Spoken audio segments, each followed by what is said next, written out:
SNDP യോഗം general secretary Vellappally നടേശന്റെ Malappuram പരാമർശം ഒരു രാഷ്ട്രീയ പ്രസ്ഥാനത്തെ ഉദ്ദേശിച്ച് പറഞ്ഞതാണെന്ന് മുഖ്യമന്ത്രി പിണറായി വിജയൻ.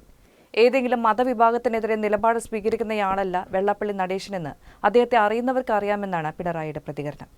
നമ്മുടെ നാടൻ ഭാഷയിൽ പറഞ്ഞാൽ സരസ്വതി വിലാസം അദ്ദേഹത്തിൻ്റെ നാക്കിനുണ്ട് എന്നതാണ് എപ്പോഴും കാണാൻ കഴിയുന്നൊരു കാര്യം.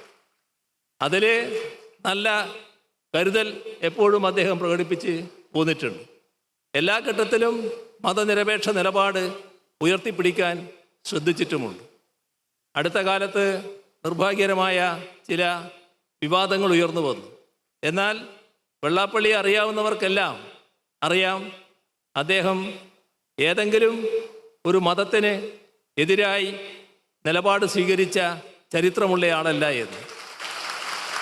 എല്ലാ ഘട്ടത്തിലും വിവിധ മതങ്ങളുമായി യോജിച്ചുകൊണ്ടുള്ള ഒട്ടേറെ കാര്യങ്ങൾ ഉയർത്തിക്കൊണ്ടുവരാൻ വ്യക്തിപരമായി തന്നെ നേതൃത്വം വഹിച്ച ഒരാളാണ് വെള്ളാപ്പള്ളി എന്ന് നമുക്കറിയാം.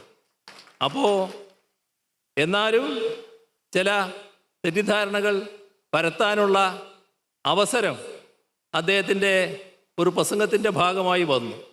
അതാണ് നമ്മുടെ നാട് എന്ന് തിരിച്ചറിയണം, അത് മനസ്സിലാക്കാനാവണം. അത്തരം കാര്യങ്ങൾ കൂടുതൽ ശ്രദ്ധയും അവധാനതയും വെള്ളാപ്പള്ളി പുലർത്തേണ്ടതുണ്ട് എന്ന് മാത്രമാണ് ഈ ഘട്ടത്തിൽ പറയാനുള്ളത്. ഏതെങ്കിലും തരത്തിലുള്ള കുറവ് അദ്ദേഹത്തിൻ്റെ ഭാഗത്ത് വന്നു എന്നുള്ളത് കൊണ്ടല്ല. ഇതാണ് നാട്. എന്തിനേയും വക്രീകരിക്കാൻ നോക്കുന്ന കാലം, ഏതിനേയും തെറ്റായി ചിത്രീകരിക്കാൻ നോക്കുന്ന കാലം. കേരളത്തിലെ ജനങ്ങൾക്ക് ആ കേട്ട പ്രസ്താവനയെക്കുറിച്ച് പിന്നെ ഒരു വ്യാഖ്യാനം ആവശ്യമില്ലാത്ത വിധം പ്രസ്താവന എന്താണെന്ന് മനസ്സിലായിട്ടുണ്ട്. കാരണം ഒരു രാജ്യം, അവിടുത്തെ ജനങ്ങൾ അങ്ങനെയാണല്ലോ, അല്ലാതെ ഒരു പാർട്ടി എന്ന് ആ പ്രസ്താവനയിലേ ഇല്ല. അത്